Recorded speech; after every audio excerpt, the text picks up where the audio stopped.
छुट्टीको दिनमा दिनभरि खोलामा गएर मामाले बेलुकातिर माछा ल्याउनु भयो।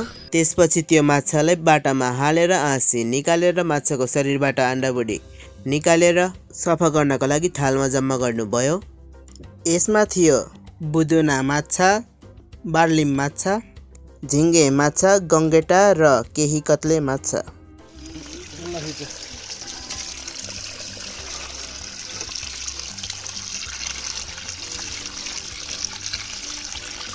यी सब माछालाई 3-4 चोटि मजाले पखालेर पकाउने लायक बनाएर मामाले माइजूलाई दिनुभयो। अब हामी हेर्नेछौँ माइजूको लोकल फिस करीको रेसिपी।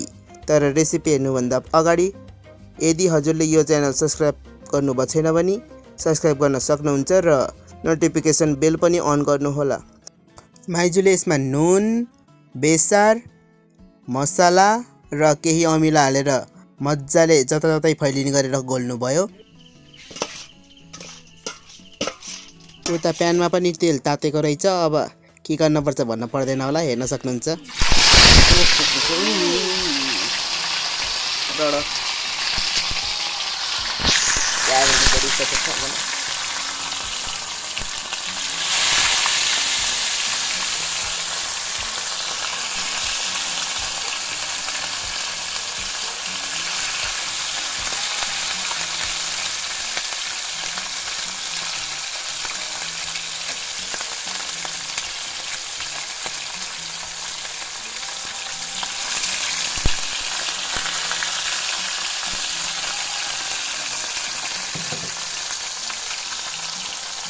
यो माछा सबै साइडबाट फर्कै फर्कै मजाले भुटेर लोकल फ्राइड माछा तयार भयो।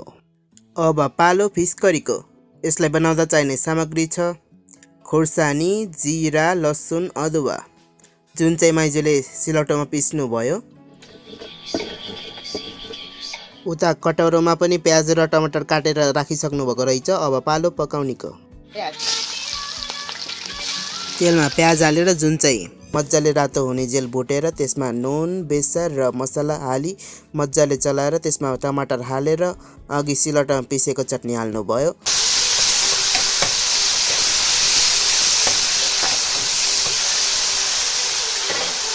ढक्कन लाएर यी सब मजाले भुटिन्जेल म धनिया टिप्न गएँ। धनिया टिपी पखालेर ल्याउनेजेलसम्म अघिको सब मजाले भुटिसकेको रहेछ। अब प्यानमा जाने पालो अघिको फ्राइड माछाको।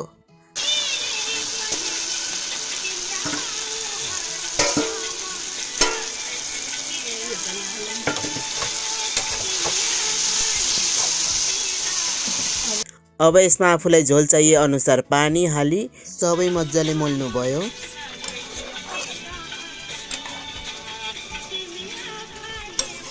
पछि फेरि हल्का नुन कम भयो कि भनेर नुन थपेर ढक्कनले छोपेर पाक्न दिनुभयो।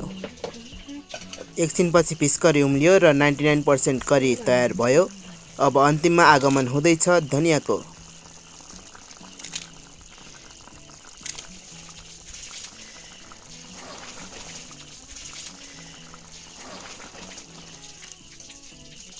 जसले गर्दा 100% तयार भयो हाम्रो लोकल फिस करी।